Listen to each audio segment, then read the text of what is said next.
गोगा जी अर्जन और सर्जन के कटे सर लेकर ददरेवा के महलों में आ पहुंचे। आखिर वही हुआ जिसका डर माता बाछल को हमेशा से लगा रहता था। गोगा जी के हाथों में अपने ही भाइयों के सर देख माता बाछल के क्रोध के सीमा ना रही।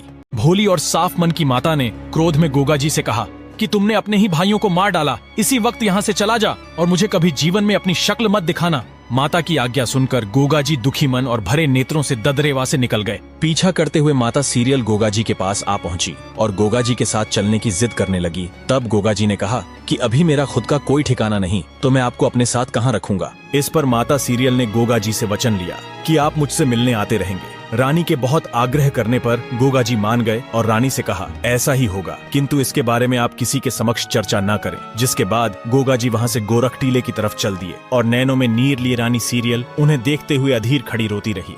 गोरख टीले पर पहुंचते ही गोगा जी ने गुरु चरणों में प्रणाम किया। जब गुरु गोरखनाथ ने गोगा जी से आने का कारण पूछा तो प्रत्युत्तर देते हुए गोगा जी ने कहा, अंतर्यामी गुरु, आप तो सर्वज्ञाता है, आपसे क्या छिपा है। मैं तो बस इतना बता सकता हूँ कि मैं अब पूर्ण रूप से आपकी शरण में आ चुका हूँ। गुरु गोरखनाथ ने मुस्कुराते हुए कहा कि जैसी तुम्हारी इच्छा। गोगा जी दिन में तपस्या में लीन रहते और रानी को दिए वचन अनुसार रात्रि में रानी सीरियल से मिलने चले जाया करते और सुबह ब्रह्म मुहूर्त के समय उठकर गोरख टीले पर लौट आते। गोगा जी को यह भय हमेशा लगा रहता कि कहीं माता ने उनको देख लिया तो उनकी आज्ञा का उल्लंघन हो जाएगा, लेकिन रानी सीरियल को दिया वचन भी निभाना जरूरी था। इस दुविधा में फंसे गोगा जी ने जब इसके बारे में गुरु गोरखनाथ को बताया तो गुरु ने कहा कि बेटा, शास्त्रों के अनुसार अपना दिया वचन निभाना ही एक क्षत्रिय का धर्म है, अतः अपने वचन का पालन करो। इसी प्रकार कुछ समय बीत गया और फिर तीजों का त्योहार आया।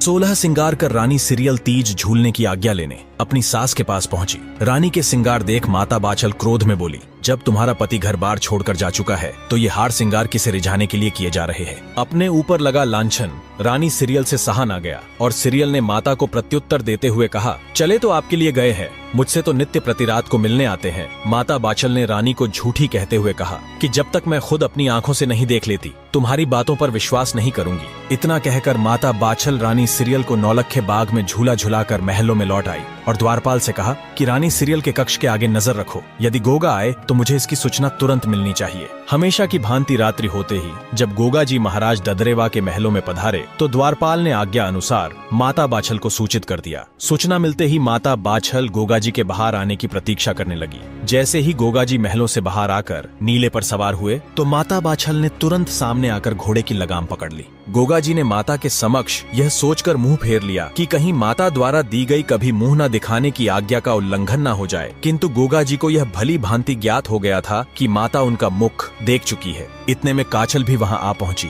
और माता बाछल से कहा, अगर गोगा को तुम नहीं मना सकती तो मुझे आज्ञा दो, जो जा चुके हैं वो वैसे भी कभी लौट कर नहीं आने वाले।